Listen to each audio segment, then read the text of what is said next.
श्रीमद् भगवत गीता के अनुसार यह भौतिक प्रकृति 3 गुणों से युक्त है, सतोगुण, रजोगुण तथा तमोगुण।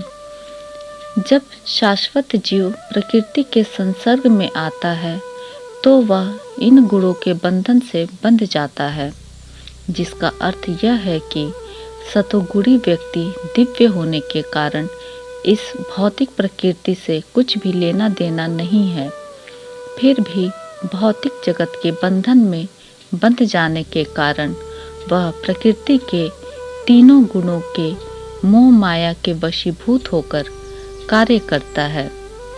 चूंकि मनुष्य की प्रकृति की विभिन्न अवस्थाओं के अनुसार भिन्न भिन्न प्रकार के शरीर मिले हुए हैं, इसीलिए मनुष्य उसी प्रकृति के अनुसार कर्म करने के लिए प्रेरित होते हैं।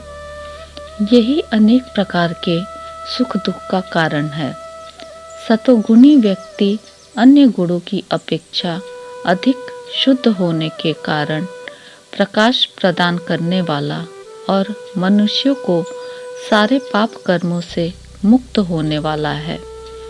जो लोग इस गुण में स्थित होते हैं वे सुख तथा ज्ञान के भाव से बंध जाते हैं, अर्थात प्रकृति द्वारा बद्ध किए गए मनुष्य कई प्रकार के होते हैं। कोई सुखी है, कोई अत्यंत कर्मठ है, तो दूसरा असहाय है।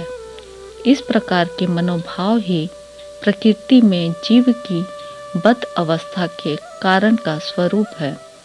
आइए अब जानने का प्रयास करते हैं कि भगवत गीता के अनुसार किस प्रकार भिन्न भिन्न प्रकार से बंधन युक्त हैं। सर्वप्रथम सतोगुण पर विचार किया जाता है।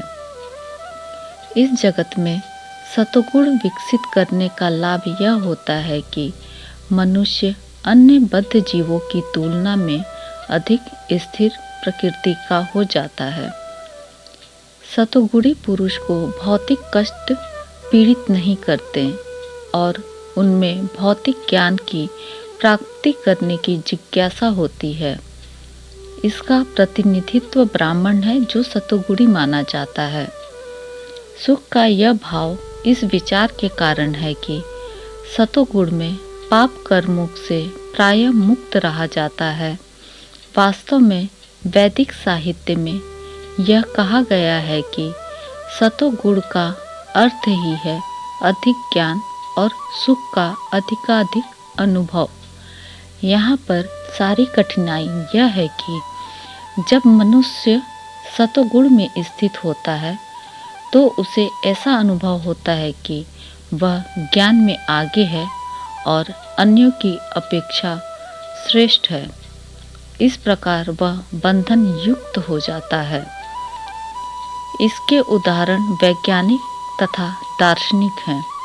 इनमें से प्रत्येक को अपने ज्ञान का गर्व रहता है और चूंकि वे अपने रहन सहन को सुधार लेते हैं तो उन्हें भौतिक सुख की अनुभूति होती है। बंधन युक्त जीवन में अधिक सुख का यह भाव उन्हें भौतिक प्रकृति के गुणों से बांध देता है। इस तरह वे सतोगुण में रहकर सकाम कर्म करने के प्रति आकृष्ट होते हैं और जब तक इस प्रकार कर्म करते रहने का आकर्षण बना रहता है तब तक उन्हें किसी न किसी प्रकार का शरीर धारण करना होता है। इस प्रकार उनकी मुक्ति की या बैकुंठ लोक जाने की कोई संभावना नहीं रह जाती। वे बारंबार दार्शनिक, वैज्ञानिक या कवि बनते रहते हैं और बारंबार जन्म मृत्यु के उन्हीं दोषों में बंधे रहते हैं। लेकिन माया के मोह के कारण वे सोचते हैं कि इस प्रकार का जीवन आनंदप्रद है। यदि योग को लेकर कोई सवाल और सुझाव है तो कृपया कमेंट बॉक्स में अवश्य दें। आज का सुविचार: मनुष्य अपने विश्वास से निर्मित होता है। जैसा वो विश्वास करता है वैसा ही वो बन जाता है। फिर मिलते हैं अगली वीडियो में। तब तक खुश रहें, स्वस्थ रहें।